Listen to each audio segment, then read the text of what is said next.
You are listening to the Retina UK online Manchester local peer group recorded Tuesday, 14th of December 2021. This is our second meeting for Manchester and the local area. So if we just go around and do a few introductions, if you just say your name and where you're from, so then everyone on the session will know who's on, and then we can take it from there and we can get Dawn to give us her talk. So I'll start off and pass you to Dawn. Hi everybody, I'm Dawn and I'm from Greater Manchester. I'm from Oldham. Thank you, Dawn. Move to Richard. Yeah, so I'm Richard. I'm in Welshpool in Mid Wales, and the reason why I'm on this call is because Rachel is my fiance, so I have affiliations with the Northwest through Rachel. Thanks, Rich. Sarah. Oh, this is going before my explanation, isn't it? Hello, I'm Sarah. As I say, I've not got video on because I can't get to my night because the big dog's on me. Anyways, I'm from Leicestershire. I have family up north, but I'm always in Manchester because I'm always doing things with Rachel. How's that? Grand, thank you, Sarah. Sorry. Did you say we've got Sid on the call? Yeah, good evening, folks. I'm Sid and I'm from Bury. Thanks for that, Sid. Mark, I think we had is it Dave? Yeah, Dave? my name's Dave. I'm from Salford, God's first city Oh, in the north. I think we've got Tom joining us, my friend Tom. I'm here. Hi, my name's Tom. Hello. Hi, my name's Tom. I live in Oldham, Greater Manchester. okay, good to have you. And who else? Have we got an Amin? Is Amin with us? Yeah. Hi guys, my name is Amin and I'm from Bolton, Greater Manchester. Hello, Amin. Good to see you, Amin. Yeah. Thank you, good to see you guys. Who else have we got? Who else have we actually Me. got with us? Me. Shout your name out. It's Colin, Mark. Hello, Colin. Colin Hetherington. Long time no see. Oh, he's from the northeast. It's Colin. Northeast. No, I'm from Scotland. I'm currently based in Glasgow. So I had a long chat with Mark today, and I actually run a group in Newcastle, the Northern Alliance group. So it's quite nice to intermix and intermingle with you guys. So it's really good to be on board, and obviously we've all got the same problems right across the board, and it's nice to mix and interact. In fact, one of the things I was listening to you guys there where your guide dog got lost. One of the things I did was bought an Apple tag and put it on the collar so you can track the dog on your phone. The 30 quid. Oh, that's interesting. That's a good idea. Yeah, that is a thought good of idea. that. We The 30 quid, and you just renew the battery every year like a watch. So it's a very good toy. Yeah, So we actually came to one of your talks up in Newcastle, Colin, myself and Liam and Liz. Right, I can remember that. Yeah, we came up. You had it upstairs in a pub. Yeah, upstairs in a pub in Newcastle. Yeah, that's right. In the Yeah. Bridges. That's it. That's the one we came to. Yeah, it was good. Oh, excellent. It's a pleasure to have you with us, Colin. Yeah, Really definitely. Yeah. Time. And Who we- else have we got with us? I don't know if anybody can hear me. Yeah, Tracy. can hear you. Yes. Hi, Tracy. Hi. Oh, hi, Tracy. Yeah,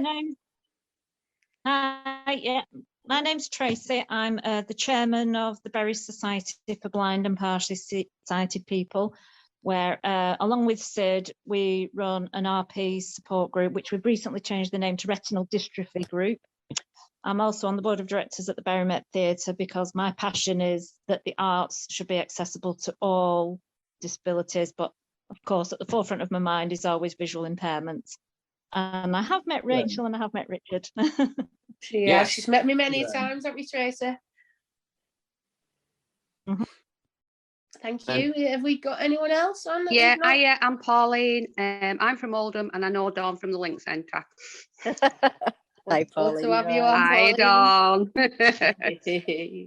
Dawn. Have we got anyone? Sorry, anyone else that we've not said hello to? I think someone's just joined us, actually. They Who's just have, yes. joined us? Somebody called, is it? It's Dawn. Can you hear me? Oh, hi, Dawn. How you been? Hi, Dawn. Hi.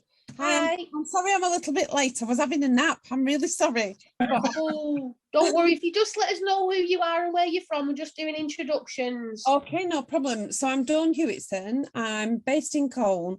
I'm part of the Accrington and District Blind Society. So that's me. Okay. Excellent. Thanks for that. Nice to have you, Dawn. Is there anyone else that we've missed, or do we have, has everyone said hello now? Who wish to say hello? Anyone else? We should have Carol on the phone. Oh, what? Sorry, Sid?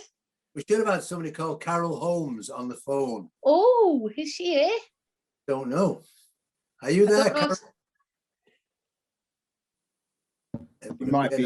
Might be muted. Don't know. I did send her the contact details after we were in Blackpool, Sid. So right. I sent her them this morning. Yeah. Okay. Can you hear me? Oh, hello. Yes. Hello. Hello. Sorry. Yes, my name is Shanaz. I'm originally from London, but I currently live in Bury. Oh, great. Good to have you on the call. Yeah. I'm quite curious about the who was it who mentioned it about the RP or retinal dystrophy support Yeah. group. That's So if me, someone Chanel. could you send me some details Yeah. about that? Sure. If Rachel pass on your contact details to me, I'd be happy to chat with you. Yeah. Okay. Thank you. Can you do that, no. Rachel? Yeah, of course I can, Tracy. Yeah. Right. Is it just direct to your email that I've already got? Is it that one? That'll be fine. Yeah. Yeah. Oh, okay. Yeah, I'll give it to Mark after the session, and then we can For can Retina exchange Yeah, details.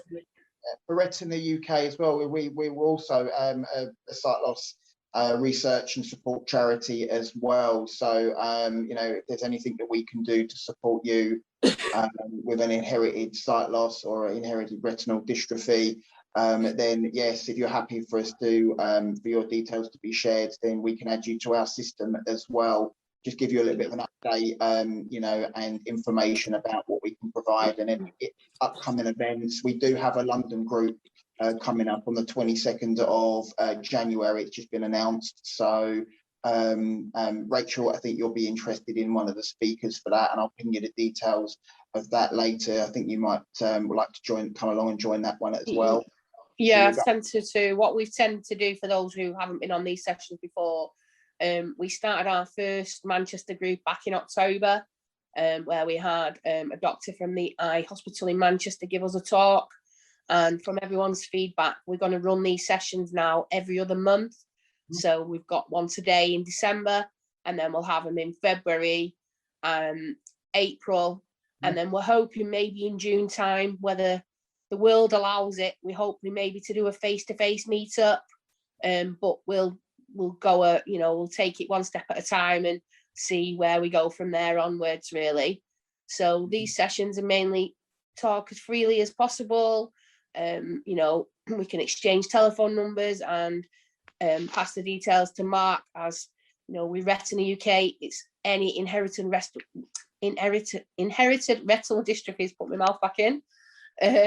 So all types of conditions linked to the retina. Retina UK have an involvement in. So thanks to everyone for joining. I'm now going to pass you over to Dawn, who is going to give us an update on her and her role as the rehab officer within Oldham. Hi everybody, thank you for inviting me, Mark and Rachel, really appreciate it. No, thank you. Strange times that we're living in at the moment, isn't it? Very, very strange. Just to give you my background, my name is Dawn Bridgehouse. I've got RP, Glaucoma and Cateracts. So I've got no vision at all. I lost my vision at 18, so I've lived without sight for a long time now. I do have a guide dog.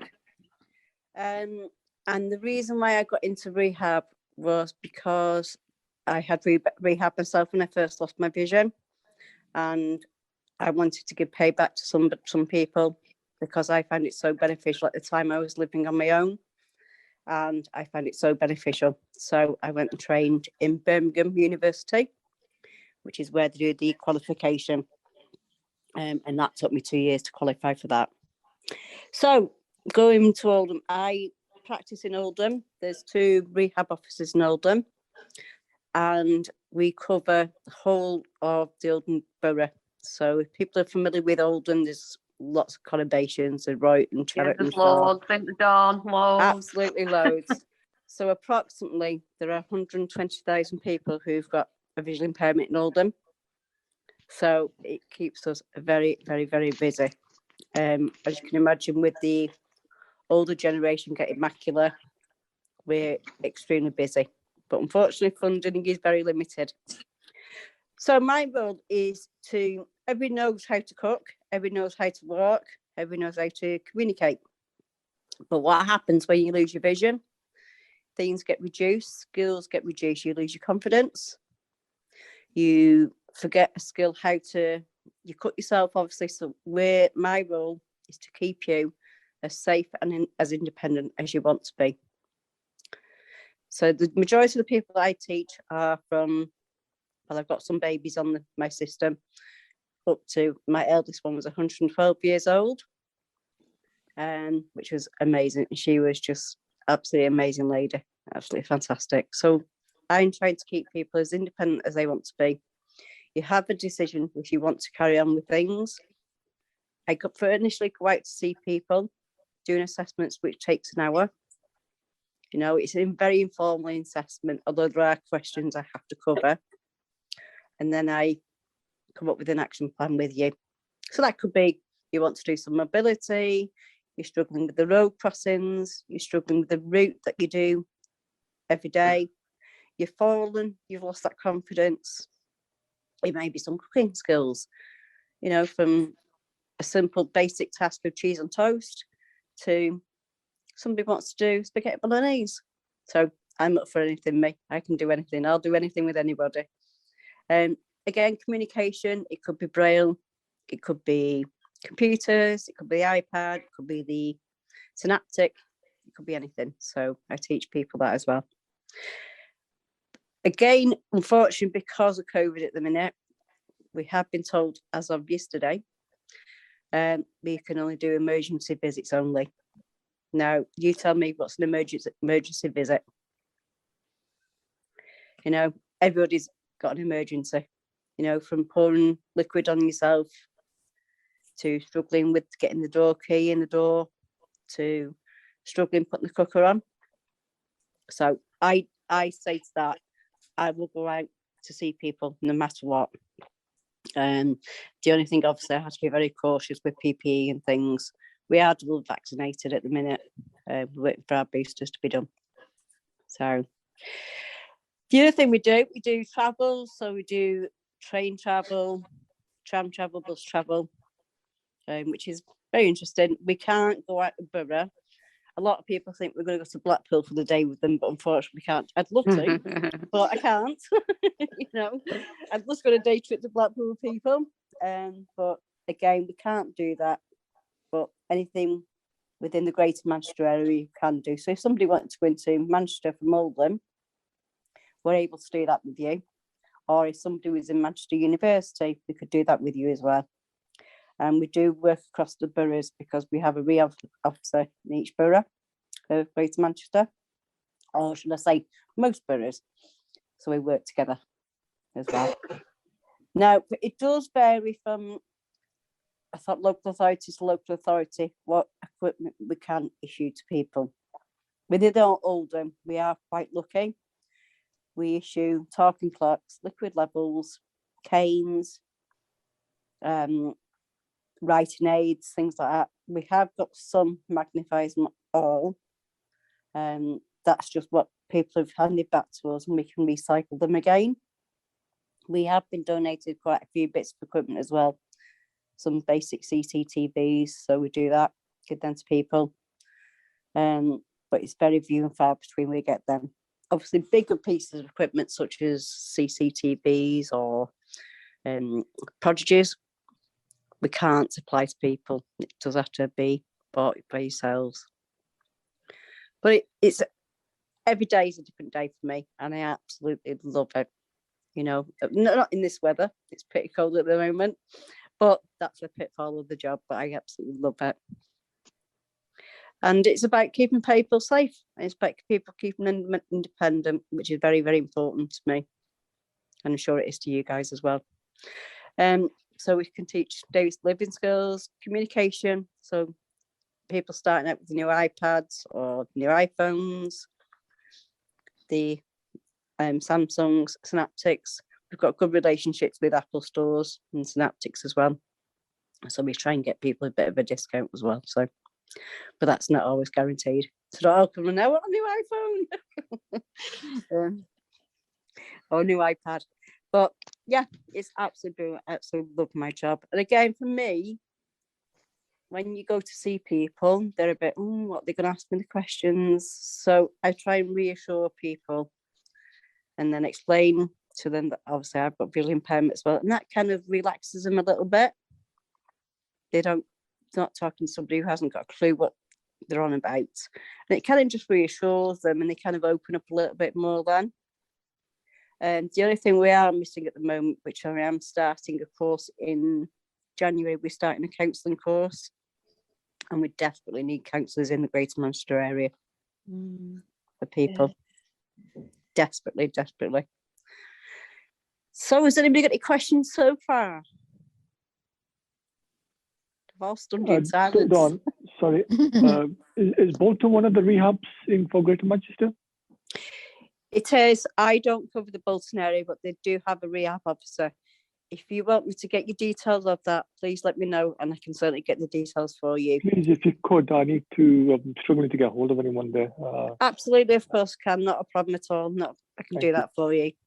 Are you happy to pass your details on to Rachel for me? Yeah, I will be. Yeah, that's great. Thank you. Yeah, that's fine.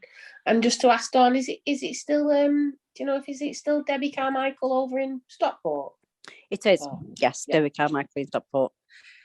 Just to let people know, there are waiting lists at the moment. I believe a lot of waiting lists are 6 months and above, purely because of COVID at the moment. We are trying to go through waiting lists and say which is urgent, which is not urgent, but it is, please, I know rehabs get a really bad press off people. Oh, we're waiting forever for them to come out. But it is, we're absolutely snowed under at the moment. But we do care. I promise you that. We do care. Can I just say something? Do you mind? No. I can't find the hand up button. I'm really sorry. But okay. I just want to say thank you, Dawn, because I'm relatively new to sight loss personally, and I'm still on a journey. But I just wanted to thank you for the work you do, because like my Rovi came out to see me and I couldn't get out of the house, and it really did change my life. So, I know it's discouraging in the times that you're working in. Yeah. It took me 2 years to get cane training because of staffing shortages and other things as well. Yeah. But I do really think you do a fantastic job. So thank you. Oh, that's really nice of you to say. Thank you.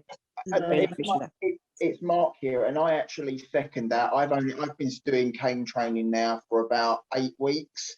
And it's taken me a long time to actually get that confidence out and start getting out and about. It's ever since joining Retina UK the last sort of 3 months that I've actually started to venture out a lot more. I've used public transport on my own from London to Milton Keynes. The first time in 7 years, I've actually got on a train on my own. That's amazing. Utilizing, it's just opened my world up. I'm walking down walking out and about now, getting more confidence. We did a bit of train station training to my local train station as well.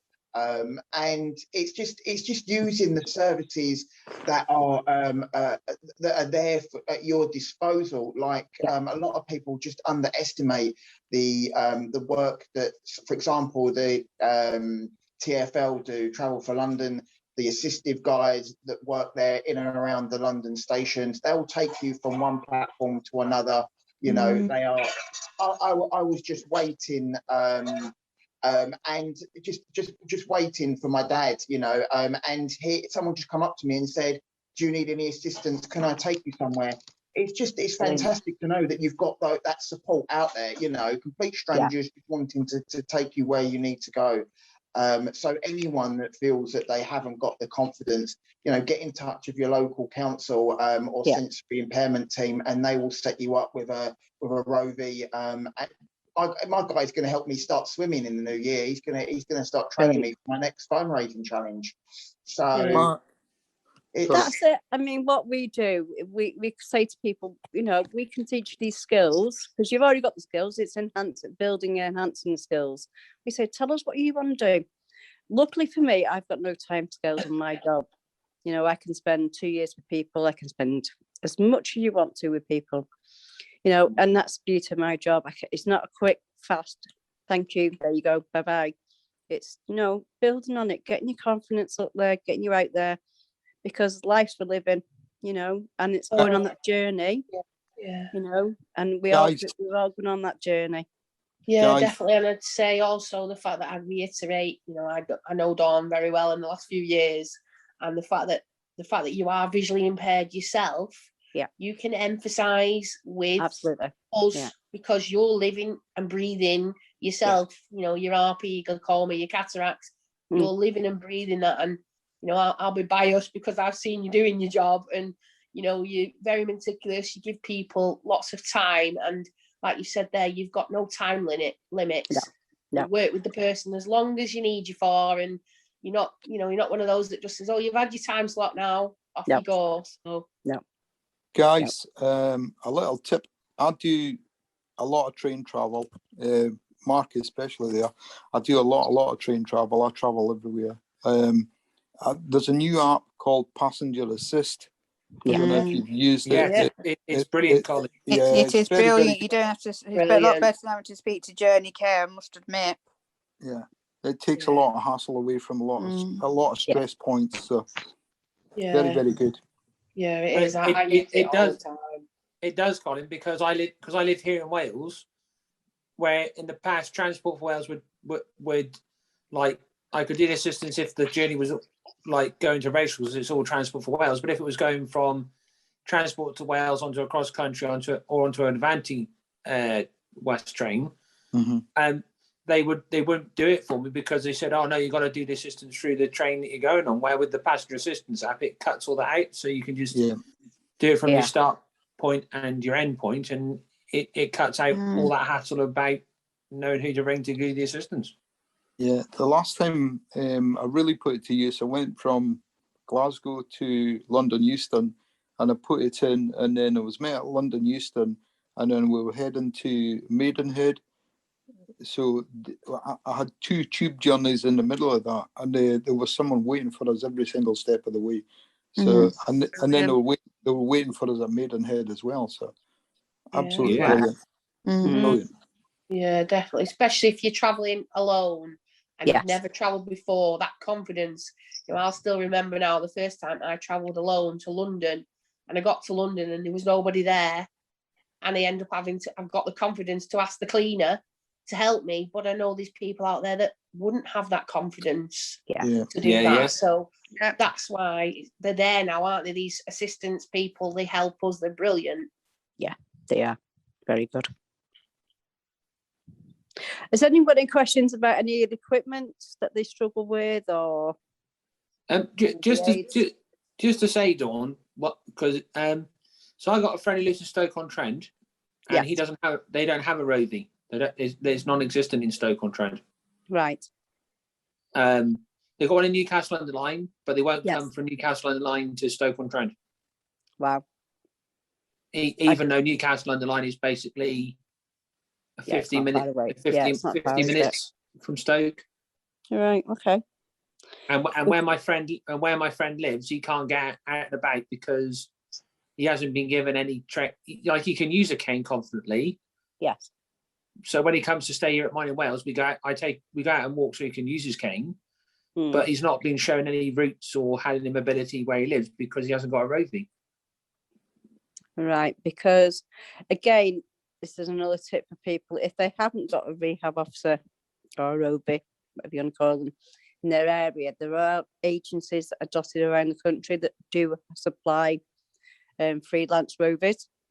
Again, right, okay. So again, you could possibly get that through direct payments, or unfortunately, it depends how much you want it and what you want it for, doesn't it? There is an apprenticeship that started now for rehab officers as well. So, and again, the other thing is, if you haven't got one, urge them to contact guide dogs, because they have rehab officers there. Yeah. All right, I'll get into contact guide dogs then. That might be good. Yeah. All right. Just to tell you, Dawn, my daughter's just finished her rehabilitation training at Birmingham. Oh, I see. Yeah, so she's working for Berry. Oh, that's good. And of course, growing up with me, she's fully sighted, but I've got all that background knowledge, Mum, growing up with you, you know, and she finds that invaluable. And she uses me as an example all the time when she's out with clients. You know, well, my mum does this, my mum does that. So she enjoyed it. Like you, she absolutely loves the job, and the job satisfaction. Oh yeah. She thinks to see somebody blossom, you know, to see somebody right at the beginning, like you say, lacking in confidence, and then to see them going off on their own. She said it's wonderful. Yeah, it's an amazing feeling. It's such an amazing feeling. And again, I work with kids, I work with adults, I work with the elderly, and it's just amazing. And I've had one child since he was 5. He's now 14. You know, and it's just like amazing to see him flourish and go off and do what he's doing. It's just brilliant. It's like the little child. He's not my child. It's like the little baby being flocked out. No,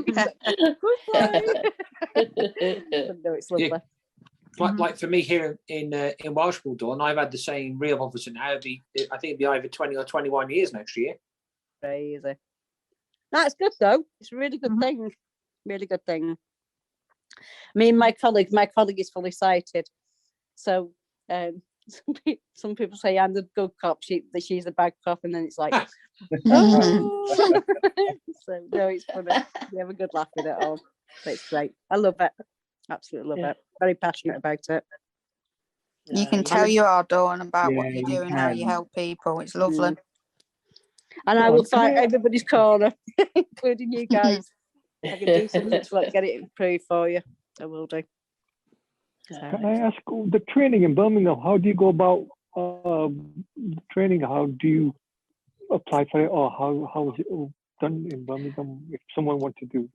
Okay, so the first you have to do the foundation degree, which is a 2-year course, but it is, you know, you do some learning, distance learning, and then you do some in-house. I mean, it's quite many years now that I've since qualified with it, so it may change slightly, but then you could apply for student allowance, student loan, applying the course. It's through Birmingham City University. That's the college, the university they do it at. But then you can go on to do complex needs or rehabilitation, which is children. You can go on to that one if you want to as well. Thank you. Do they ever? Sorry, I was going to say, do you ever like? Suppose with the specialisms that you work within, do you ever recruit volunteers to help support you in the role, or volunteers within your specialisms, or is that something that they don't do? It's not that we do, unfortunately. I would love to, because there's things that we do. You know, you think, oh, just, you know, some support for somebody would be great, but unfortunately at the minute we don't. You know, but never say never, as I always say. Never say never. No. You know, because our role is changing very much. It's not just about a visual impairment now. It's about dementia. It's about strokes. It's about Parkinson's. It's about working in care homes settings. It's NHS settings. So it is very much evolving in that sense. Which usually going to people's houses, but it is very much we're going to different areas that we've not experienced before. I personally, my thing is I specialise with dementia and strokes. With people with visual impairment, so I love that side of it. You know, getting them to do things, it's brilliant. I love it. Oh, that's really good. Yeah. Excellent. Have you got any questions with about the equipment at all? They've all gone quiet. I know. In the doctor's waiting room. I know. I'm okay, Dawn, because I actually am one of the Tech for Life volunteers for the RNB here in Wales. So I do a lot with different equipment and technology. Cool. That's good. It comes in very handy. That's all I'm It going does, to say. I must admit, yes. When you get a new phone. Dawn? Yes. You were saying that you deal with, I'm sure you said you deal also with canes and things. Yes. I use a symbol cane, but most of the only symbol canes I can get, they're really, really flimsy. Yes. And I mean really flimsy. Now my brother, I live with my two brothers, we've all got RP. Okay. And my brother did have one, and it was a symbol cane. He's actually got a long cane as well now. But he did have a symbol cane, and it was just a lot thicker than the ones that you can get nowadays, because you have to replace them every 3 minutes. Can you know? Yeah, has Mark got your details? I don't know. It's the first one I've been on. I just answered an email that was sent out and just asked for the link to get involved. Right. Okay. Well, Go on, Mark.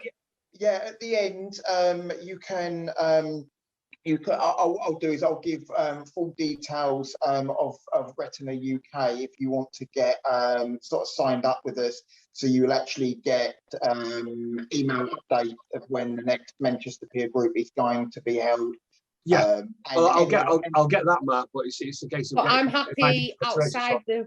I'm happy if you want to take my personal email, because I know Dawn. If you want to do that at the end, I'm happy to get your contact details, and then we can share it that way if it's more confidential that way. Then into we won't share anything on here. What I will share is literally just the Retina UK email address, website, and how you can get involved with any other bits and pieces. But yeah, please keep your personal details private, and we can sort that out after the meeting. That's not a problem. Going back to canes, you said you were talking about a mobility, literally just a symbol cane. Yeah. A while back, I've actually got two of them. I've actually got a long cane. It's 4 foot. It's a little bit too short for me. It's a lot shorter than the cane that I'm actually training with, but it's excellent for using if you're going somewhere busy, just to let people know where you are. But it's telescopic. And it actually collapses down to a symbol cane. It collapses down to just over a foot, and then then you can flick it out, and it'll actually expand to about 4 foot.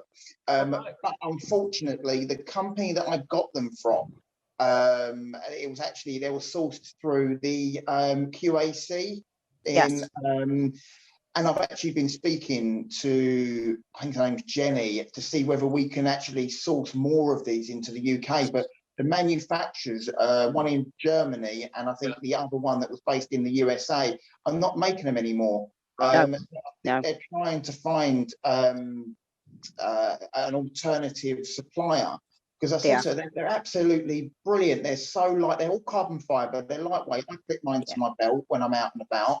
You know, it's good for the underground. It's good for sort of city travel and stuff like that. If you don't want to take a long, because I'm going to be needing a 1.5 meter cane. You know, but if you don't want to take that out because you can't really sweep them through the streets of London, you're constantly tripping people over. But this one is a little bit more compact, and it folds down. You put it in your handbag or your carry on. But yeah, they're just very, very difficult to get hold of. So if anyone does actually find someone that knows where to get them, again, please let Rachel know or let myself know, or Retina UK, pass the details on, and I'll let the QAC know as well. To just let people know also, they've just announced next year Sight Village, where, for those that don't know what Sight Village is, it's an exhibition that takes place across the country, and it has stalls and exhibitions from technology to canes to the RNIB to Retina UK. And other advice services. So it has other like services. I know, like Dawn, you've come to different ones before now, haven't you? in your role as Rovie. And so next year they have actually announced the dates in Birmingham and Leeds. Birmingham and also Leeds. Leeds is going to be in September, because what they do is they alternate. So one year they have Manchester and one year they have Leeds. So next year is going to be Leeds in September, and the Birmingham one, which will be in Solihull, like Richard said, is at the end of June, and that's over 2 days. I know they've got one in Exeter, and they've got a couple in London. They've got some in London at the end of November next year. I think it's Kensington, Rach. I think it's Kensington. Kensington, yeah. Yes, the Kensington Town Hall. That's right, yeah. And that is the beginning of November.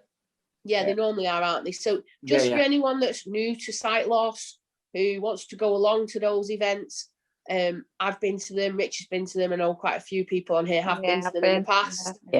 And they are brilliant to find out things from the latest technology. Give example, me and Rich went to the one in Birmingham in August this year, as they only had 2 face-to-face this year. They had Birmingham in August and Cardiff in October.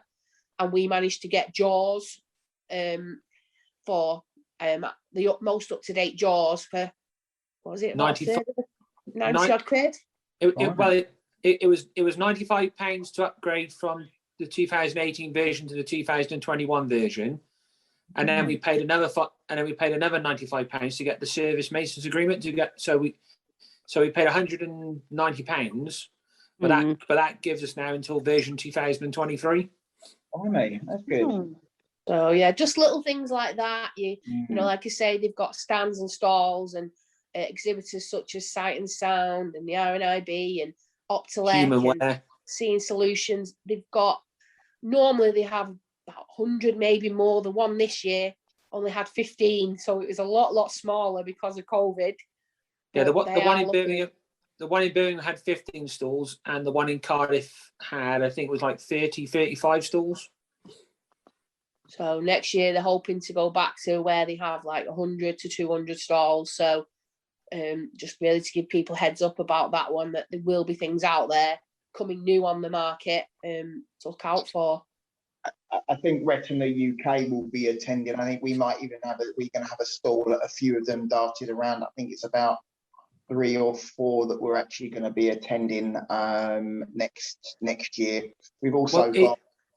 Mark, if you want any help for the Cardiff one, let me know, because I live in Wales. So if you want any help with that, I'm not. I'll have to double check the dates, but they will come next year. They will be all available on our website, I do believe. We've also got our own information days planned as well. We've got information days planned for 5 locations around the UK. No dates as such, but Manchester is going to be one of those locations. So, you know, again, full details will be on our website in due course. So please come along to that if you can attend. Guys, you were on about canes there. I've got a contact there for canes. It's a guy, Dave Daly. I know him. He's been up to Newcastle and he's shown us his goods.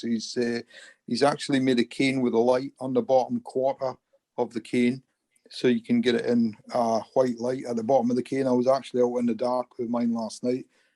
So I'm at a stage where it was a bit glary for me. It wasn't benefiting me, but the fact was it was safe for other road users. They could see the cane. They could see where I was. That sounds better than the one I tried once through the RNIB. Unfortunately, the name of it was called, Night Stalker.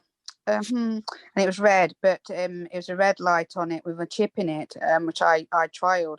But the white light seemed to me sound better than the red one.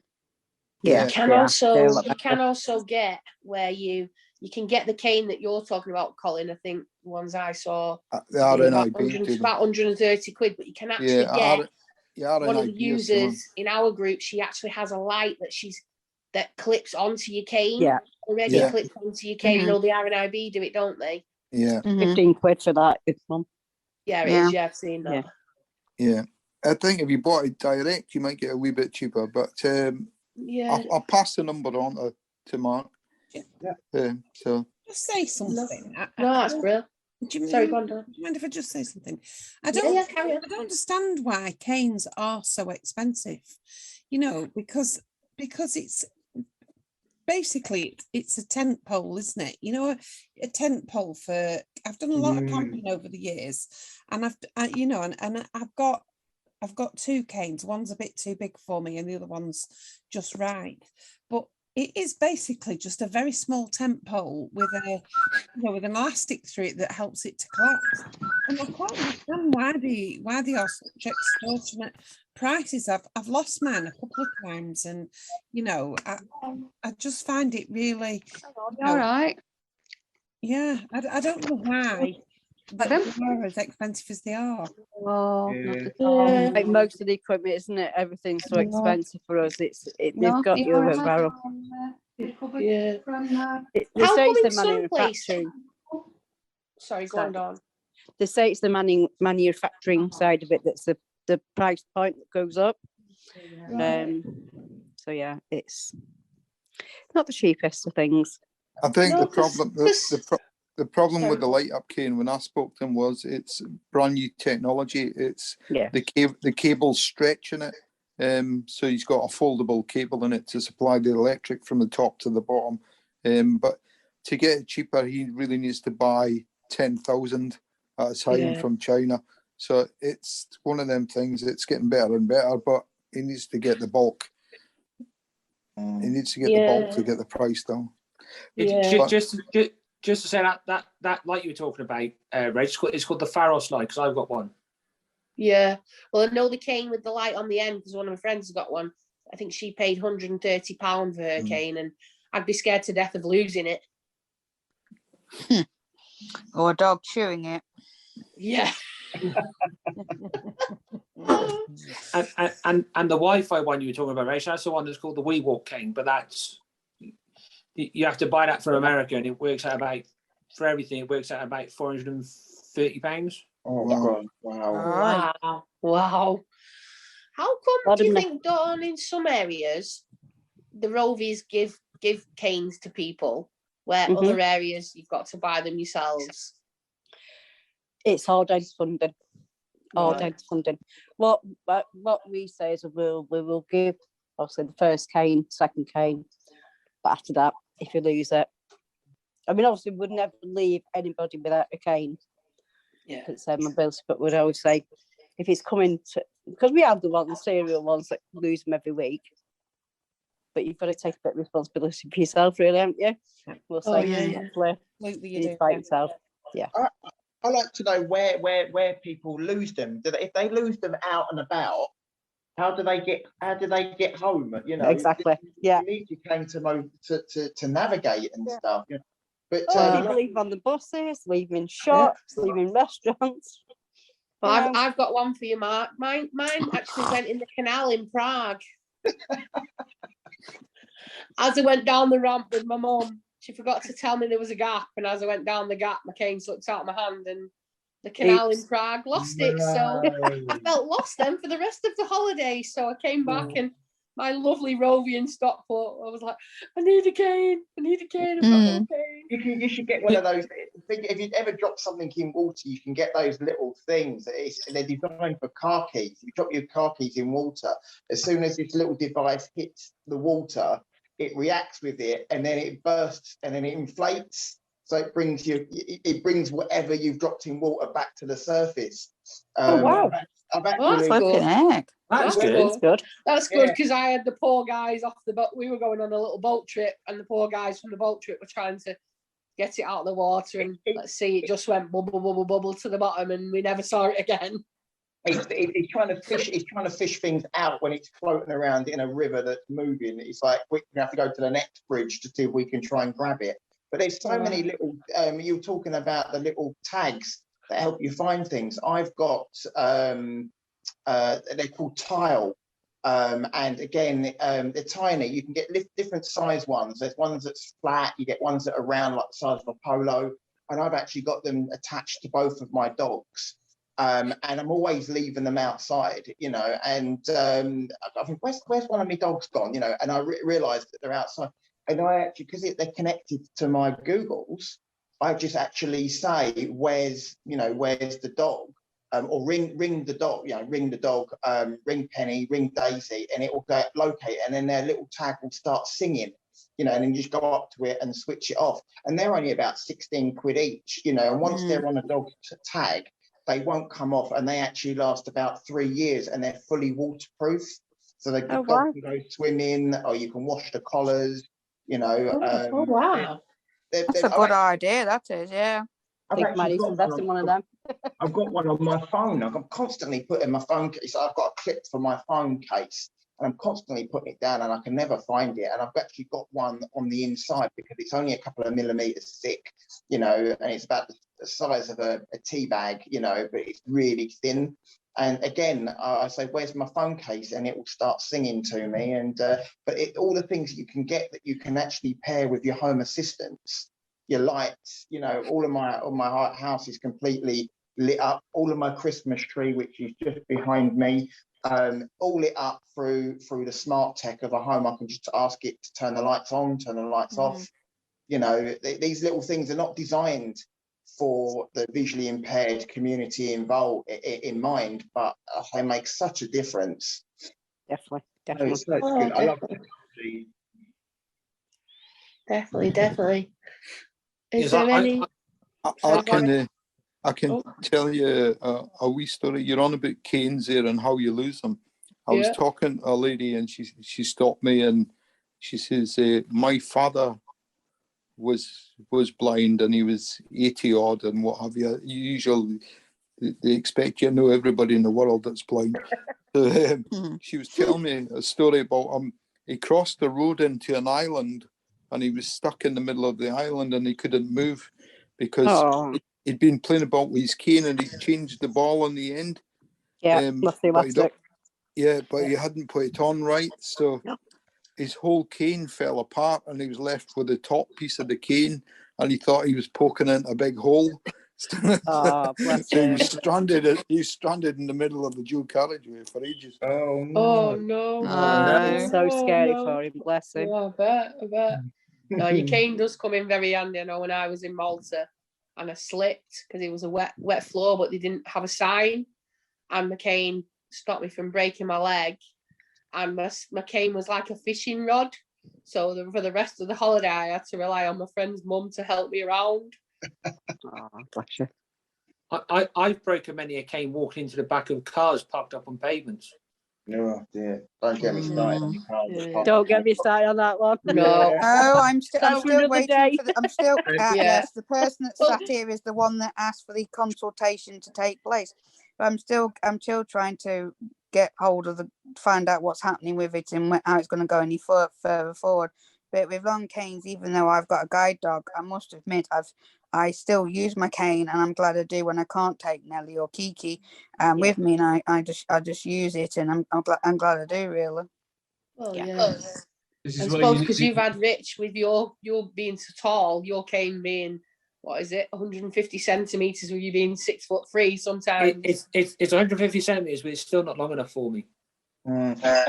That's as long as they go, isn't it? They don't go any longer than no, I used to get them custom made in Canada, in Quebec, to 160 centimetres, but a rehabilitation officer we had took it off me because he thought he knew best, and then because of him, he put me off actually going to my rehab services, because I thought, well, if that's the attitude, why bother? Yeah, and that's really sad. That really upsets me. I mean, I do a charity, which I'm not going to mention, obviously, but and the amount of feedback we get about different services we have, it really upsets me, because I think one bad experience gives everybody ties everybody that bad brush, and it's just really upsets me. It's sad. He has left now, Dawn, so I have gone back now. He's left, but good. For about 5 years, when he was like one of the rib officers, I didn't bother, because I thought, well, I couldn't be doing with him like trying to tell me what to do when I've used the cane since about year 4 of primary school. Yeah. It's about treating people with respect, isn't it? At the end of the day. Yeah, definitely. I think that's a massive problem though with sight loss, isn't it? That, you know, we're not always treated with respect by people. And I think that's a huge problem, you know. I mean, I'm not wanting to sound like this is coming, I'm not wanting to be a moaner, because I'm definitely not a moaner. I'm a proactive person. I like to try and make a difference where I can. But I've found increasingly that, you know, your level of education and all the rest of it counts for nothing in this. You very much go back to being, you know, you'll do as you're told, and you can have there's no central like resource bank that tells you what you can have, what you can, you know, what you can use, what will help, you know, and it's all about trial and error, you know. It is.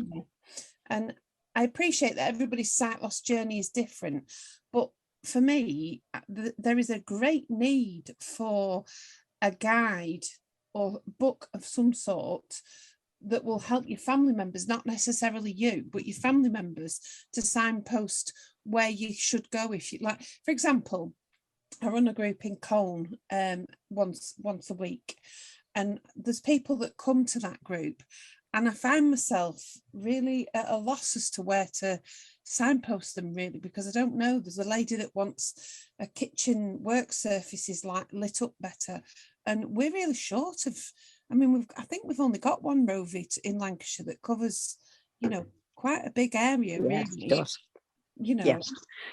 If I can help you, can I get your contact details and I'll get in touch with you? Please do, yeah, please yeah, do. If that's I've got Dawn's number. I've already got Dawn's on one of our other groups. Dawn is very proactive, I will say that. She's not a negative Annie at all. No. Dawn sits on a few of our groups, so I'll gladly pass your number, Dawn, to Dawn, and then you can speak outside. Yeah, please do. The other thing is as well, I mean, I don't know how open people would be to this, but before I belonged to the Black sight loss community, I belonged to what's called the maker community.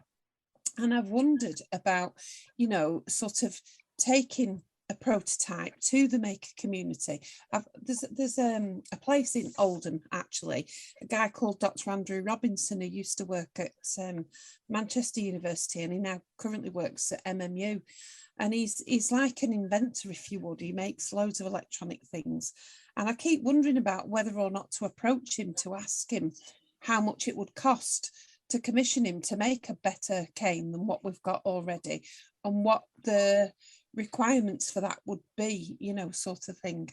It's just a thought that I've had. I've not really done anything with it yet. Do it. Yeah. You don't ask, you don't get. Exactly. That's kind of my philosophy. You know, you never know what might come of it. They might even be worth. That's all. You never know. I'll gladly help you with that, Dawn, if you want some help. Yeah. Would you? Definitely. We could do with a cane that's more robust for a start. You're not kidding. And the one when you go into stuff like potholes, you're not like going into your diaphragm and hurting yourself as well with it. You do with a cane where the balls actually last. Yeah. Yes. I agree there. Yeah. They take such a bashing, don't they? You know, and that's one thing that I never liked about the ones that, like you say, like a tent pole. You know, they collapse out. And not only that, if you drop one without actually wrapping the elastic around it, it will just literally wherever you are, it will literally just all expand. But what I like about the telescopic ones, and it's a shame that they don't come in different sizes and each section locks up. I think they were working on one from what I heard from the QAC. But when you're walking along and you do snag on a rough bit of pavement, the end actually just retracts, not all of it, just the end. Yeah. And then it kind of acts like a bit of a shock absorber. So you don't actually hit yourself in the stomach when you're, especially some people that are confident with using their cane and they walk at quite a pace. You know, if you snag it on something, it's gonna hurt. It's very painful, and that's why sometimes it put me off. But I knew how to use it. But it's just that banging into your body that you think you got potholes or there's something wrong with the pavement, or you just hurt yourself with it, don't you? Unfortunately. It's the weight that I can't get used to, and I'm only using a 130 centimeter cane at the moment. And my Roby says to me, I could probably get you a slightly longer one, you know, even 140 or 145. But when you're sort of asked, sort of told to try and sweep and walk in a rhythm, and if you walk quite fast, that means you've got to sweep quite fast, and after a time, you start to get a bit of a wrist ache. So I'm actually learning to be able to use a cane in both hands for when that actually happens, because I'm a lefty by nature, you know. But if I can start using the cane in my right hand as well. It does come in handy if you can do that, because at the minute my other guide dog's retired, so I'm now starting to go out again with my cane again. But she's got to be in the left hand, even though, like you've just said, I'm a left-handed person, but I'm having to have the cane in the right hand so she's in the left hand with the lead. But like you, it's not wrist ache I'm getting, it's ache in the elbow, because I'm having to like build it up, because I'm not so used to using the right hand with the cane. But it feels okay using it. I'll just have to build it up and get used to it. Having it in the other hand with the kiki in the left hand with the lead, you see. I find it. Yes, Mark, are you using a large roller ball or the normal tip? My Rover, he keeps saying to me, I keep forgetting to put the larger ball on, which obviously is so much better for uneven pavements, and the worst thing is the weeds and everything that keep growing out of people's gardens and stuff like that. That's what I get snagged on. You know, our local council's not doing enough to keep the paths completely clean of weeds and gook and you know, leaves and stuff like that, you know, because that's where you go to. Is it's usually you're in a shoreline where you get snagged the most, because you're told not to go and use your outer shoreline, because that's usually the curb, and it means you're closer to the road. I'm back on the cane, obviously, because I'm waiting on another dog. But I use it's a rollerball. You order it from the RNIB. The code is MP43. It's an MP43, but they've made a newer one, which is it's supposed to last twice as long. It's about £13.50, I think. But that'd be good for me, Colin, because I use the bigger ball, and I find that they wear really easy. Yeah, so do I. That's terrible. I could do with a stainless steel one. Yeah, but you might. Yeah, but if you accidentally hit someone, or like I do sometimes, I got quite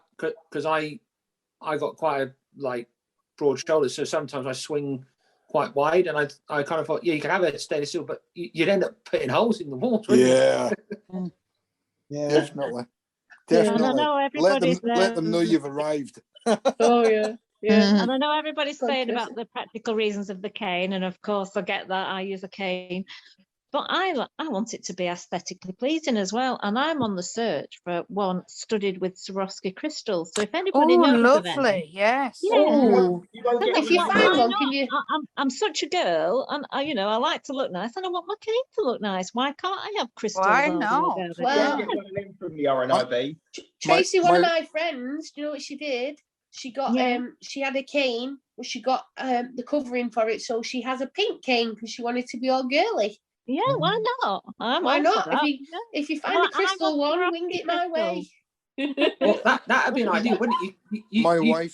My wife has got a pink cane. I got her it from the RNIB. I'm not sure whether they're still doing them. I was on the RNIB page last week and I couldn't find them anymore. But I'm sure if you ask them, if any of you find out one with crystals, I want it very sparkly. So if anyone needs any, customise it, do it yourself. Customise it yourself. I like your style. If you find that, pass it my way, because a nice blingy one would look good. Can I just say, as a takeaway from this meeting, I am definitely going to go and have a conversation. I've just texted him now, Andrew, at Manchester, and I'm going to have a look and see if we can get some funding together from somewhere. You know, I mean, like for a research funding to play around with canes and see if we can do something to make them better than they are, because they're just disgraceful, really. You know, you could. My knowledge of electronics is quite good. Like I say, I made this thing for schools, and it's called a code book, and it was a forerunner to the microbit that everybody uses now. But that sort of technology is very small. You could fit it you know, into a cane handle and make them much more useful than they are, much more useful than they are currently.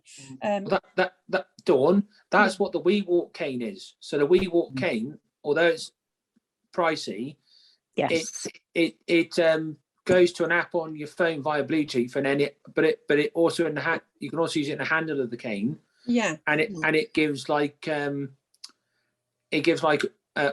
beeps for like different like obstacles, but it'll also tell you as well like audio as well, like it'll tell you when outside a shop or a bus stop. So well, Andrew is chair of a digital foundation. It's called the Foundation for Digital Creativity, and they operate out of Oldham. So you know, I think it would be really good to, I would feel like I'm doing something useful if I could actually, you know, commission him to actually improve a cane. So there's like 3 aspects to it. It's to get him to understand what a cane does. So I'll have to go for a walk with him with my cane so he gets to know what that is, and then find out how we would get him to, you know, to actually work on this as a project. You know, to make a cane that has a light in it, because you should be able to get one of the sections on the cane to light up, you know, having to bolt things onto it and stuff. I had a concept a while back for because I like the idea of the telescopic cane. I think they were brilliant, and I started to design a telescopic.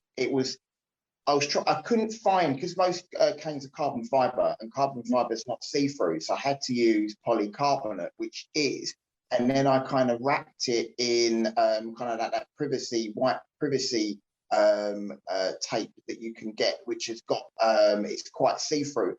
And then what I've done is I actually run a light all the way down the cane, literally shone it down, and it lit the whole thing up. But it was really good, but to actually take it from the prototype stage and get them to make the polycarbonate in the because I was just using different thickness polycarbonate tubing, so it looked like it was telescopic. But then to get it to get the tapered effect, it was just going to cost me an absolute fortune to get the molds made and everything like that. But it looked like if you're into Star Wars, it looked like a lightsaber. It lit up so good. Not so much to see where you're going, but for oncoming passive, you know, people crossing the road and people coming towards you. It would have been pretty brilliant. But it would have just cost me a fortune. I need to win the lottery before I can revisit it. One of the things that we did, Mark, when I was teaching in schools, they changed the curriculum in schools to bring in computer science, and kids weren't interested in it to start off with because it was about programming things. So we actually made a lightsaber. You know, as a project, Andrew created these they're called booklets. They're like little tiny LED things that would stick on your cane. You could make it sparkle. You could do quite a few things with it actually. But there's absolutely no reason why that could not be adapted. It's just having that person with the same vision, the vision, you know, with air quotes. As we have, it's so funny that we don't have sight, but we have so much vision in what we would like to have to make our lives better. And it's not just canes; it's all sorts of technology around the house. You think, why have they not permission to make this? Why is software not so much better? Like you were saying about JAWS. Why isn't JAWS software embedded into every piece of software that you go out and buy? Why is it not embedded into Windows and Mac PCs? You know, why do we have to go out and buy lots of third-party software? It's so many little things, and that bugs me when developers don't take that sensory impairment into consideration, whereas other organisations and other could go on and on and on. We could go on and on about this forever, couldn't we? Because there's so many things. It's like websites. Websites drive me mad. Some are so I have Guide on my desktop and I have a Synaptic tablet. And some websites are great, and I get others. I just cannot navigate around this website. with either guide or synaptic, and it drives me mad. And I just think they're losing my custom there. I'm a customer and I want to spend my money, and I can't because I can't navigate on your website. I know they're terrible, aren't they? It drives me mad. Yeah, on a slightly different note, I'm through Leonard Cheshire. I've been helping them, but he said he found it very hard to find visually impaired people to help him out to see whether these things work. And I must actually write it all down actually, but he wanted me to do this NHS directory and said, can you tell me whether the search works or this works? But he wanted me to get involved with all sorts of things now to make sure it is accessible. But he said he found it so hard to find somebody with visual impairment, visually impaired, that have got a voiceover or screen reader to help him out with these different projects. Yeah. So it's not, where's he look though, Sarah? Because there's loads of us out there. Exactly. It's only through because I've done other things at Leonard Cheshire, and you thought, oh, mine's been passed through the campaign thing that been the social care campaign I've been doing. He says, oh. I said, but obviously he's not really looked very hard because that's more, other disabilities. And I suppose because I'm doing it with visual impairment and helping them, he thought, oh, right, can you help me with this sort of thing? But it's good that these NHS directory and things like it is wanting to be accessible, with my other hat on with the judicial review I took. But there you go. Also, I find, because I do a lot with technology, I find now that Microsoft in their wisdom have got rid of Internet Explorer and you have to use Microsoft Edge on Windows 10 and Windows 11. Internet, it's so not with it, because I use both JAWS and NVDA, and 9 times out of 10 it doesn't work because Microsoft Edge is basically the same as what you would get on like a Microsoft phone. So I find browsing with VoiceOver on my iPad or iPhone through Safari is 100 times more accessible than what I've got on my laptop. Yeah, I'm the same. I think that they think I can't stand Edge or Chrome because I've still got some good central vision, and Chrome has its own high contrast modes, which then conflict if you've got the high contrast mode already enabled on Microsoft, like Windows 10. Which I'm using at the moment. But I heard that Windows 11, I don't know whether this is 100% correct, but Windows 11 were going to introduce, I think it was Dragon, actually into their working. I don't know if Microsoft has bought Dragon or whether they're actually working together. That means you won't have to go out and buy third-party software. It will already be built into the operating system, and you would actually program your computer to do the voiceover and everything like that. So whether that is something that you'll have to pay extra for, or whether it just becomes a standard. But this is what I need. More software needs to come with its own accessibility software. Anything with a screen, I think, needs to have its own accessibility, whether you can flip the screen back to front negative mode, whether it's got voiceover. But again, it's all about the money, and it's horrible to say that we are just a small minority that need lots of things, and if the money's not there, people are not going to invest in doing it. It's such a crying shame. Such a shame. Just thinking, time's getting on. Just wondering for anyone that sort of hasn't had any comments, or is there anyone who hasn't said anything that wants to say anything or ask Dawn any questions while she's still with us around the role as the Roby, or technology, or equipment, or anything that you want to comment on, whether it be about Dawn's role or anything in general about whatever you want to speak about. So has anyone got anything they want to share?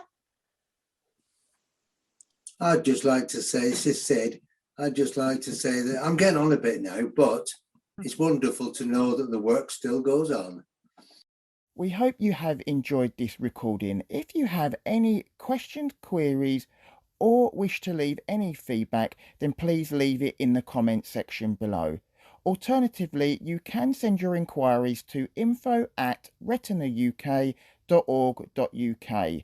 Contact us via the telephone on 01280 821 334 or call our helpline on 0300 111 4000, which is open Monday to Friday 9:30 AM to 9:30 p.m. If you would like to know more about our local peer groups, when your next meeting will be held, or if you wish to get involved in creating your own group, or would like to know more about our services that Retina UK provides, then please visit our information and support page on our website www.retinauk.org.uk and navigate to our local peer group page. Thanks again for listening. We hope to see you again soon.